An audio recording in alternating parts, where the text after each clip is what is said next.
Have you ever watched her go quiet over something small, and somehow felt that it wasn't small at all?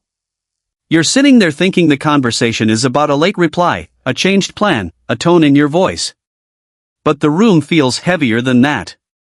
She's looking at you like she wants to say more, then pulling it back at the last second. And now you can feel it too. That strange distance. That tightness in your chest. That question you don't want to ask. Why does this feel bigger than it should? Why is she acting like I'm already halfway gone? Did I miss something? Am I losing her without even realizing it? Here's the truth most people miss. When a woman is afraid of losing you, it doesn't always look like calm love. Sometimes it looks like tension. Sometimes it looks like overreacting. Sometimes it looks like she's hard to reach because beneath the surface, she's terrified you're becoming hard to keep. And no, you're not failing at love, man. This is not proof that your relationship is broken. By the end of this video, you'll know exactly how to recognize the signs that fear is underneath her behavior, and what that fear is really asking from you. Let's get into it. Most couples believe fear of loss shows up as clinginess, jealousy, or dramatic words. But the real truth is much deeper than that. Your partner's nervous system is reading your tone, your attention, your consistency, and your emotional presence long before her mind turns any of it into language.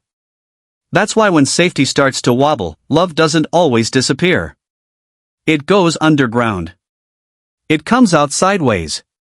What looks like moodiness is often alarm. What looks like distance is sometimes protection. What looks like too much is often unspoken longing that doesn't know how to come out cleanly. And here's what nobody explains. In attachment theory, fear of losing someone rarely makes a person more clear. It usually makes them more confusing. Because one part of her wants to reach for you. Another part wants to protect herself from needing you too much.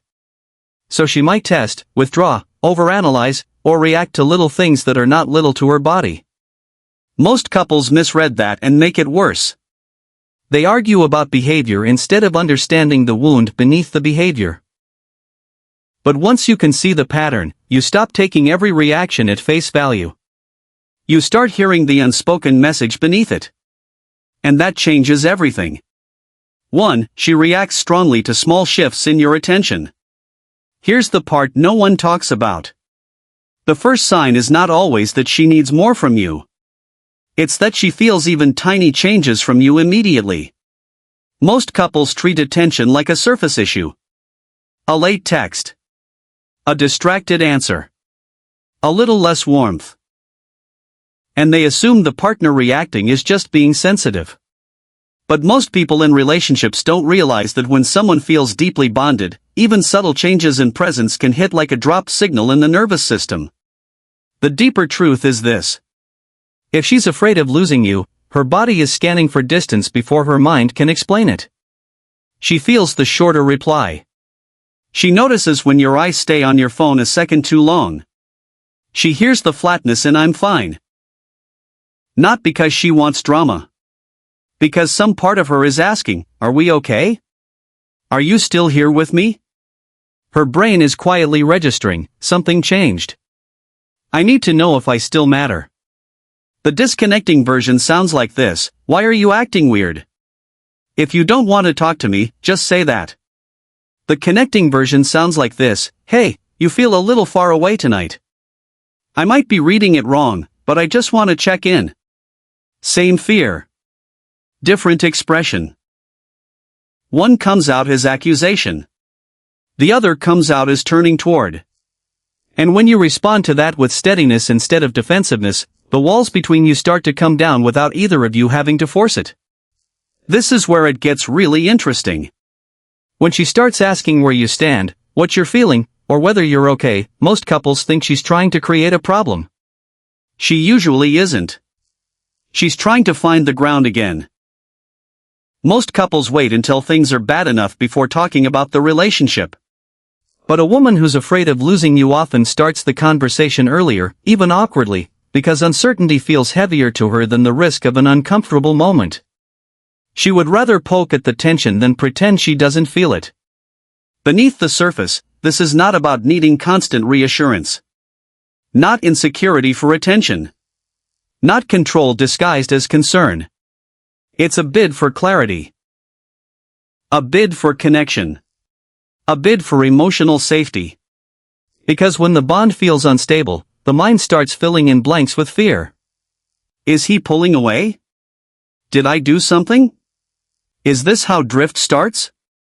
And once those cycles begin, silence feels like proof. You can hear the difference in real life. The disconnecting version is, do you even still want this relationship?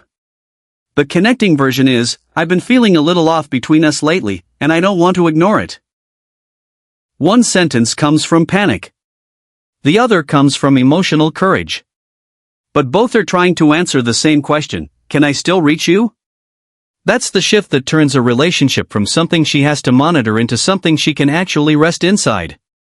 And this is the one most couples never figure out. Presence is not proximity. You can be in the room and still feel gone. Most people in relationships think showing up means being there physically. Paying the bills. Sitting on the couch. Answering when spoken to. But emotional intimacy doesn't live in logistics. It lives in contact. In tone. In curiosity. In whether she feels you with her, not just near her.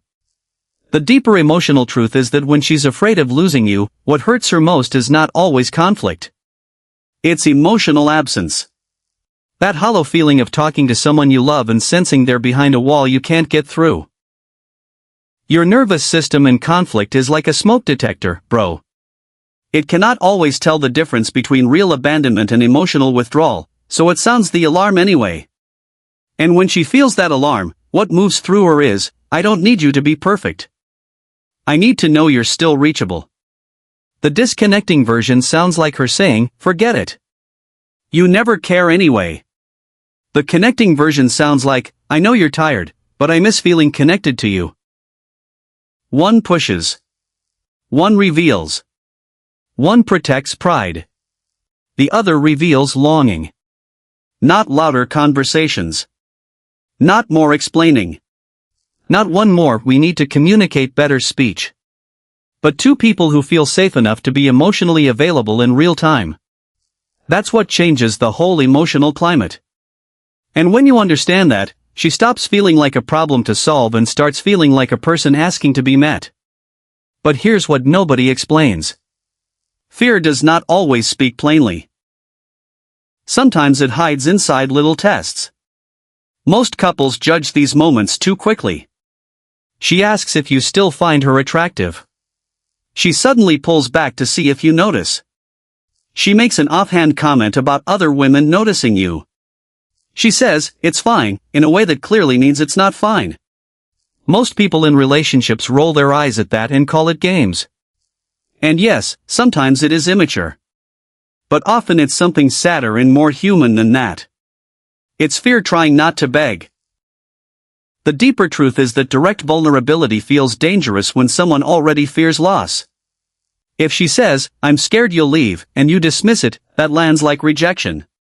So instead, the nervous system gets strategic. Not healthy, maybe. But predictable. She tests what she is afraid to ask. Her inner world is saying, if I matter, he'll notice. If I disappear a little, will he come find me? Look at the difference. The disconnecting version is her saying, go do whatever you want. I don't care. The connecting version is, I know this sounds small, but I've been needing a little more reassurance from you lately. Same core need. Different level of self-awareness. And if you only react to the surface tone, you'll miss the deeper bit completely. This isn't a communication hack. This is what two emotionally mature people eventually learn. Beneath irritation, beneath mixed signals, beneath the surface, there is often an unspoken need asking for safe contact. And when that need finally gets met without shame, the relationship starts feeling less like a guessing game and more like a refuge. This last one is huge. Maybe the biggest of all. Most couples think the goal after conflict is to calm down and move on. But when she's afraid of losing you, unresolved tension doesn't feel neutral to her. It lingers. It echoes. It follows her into the next day. Because for her, conflict is not just conflict. It can feel like evidence that disconnection is growing roots. The emotional truth is that repair matters more than perfection. Always.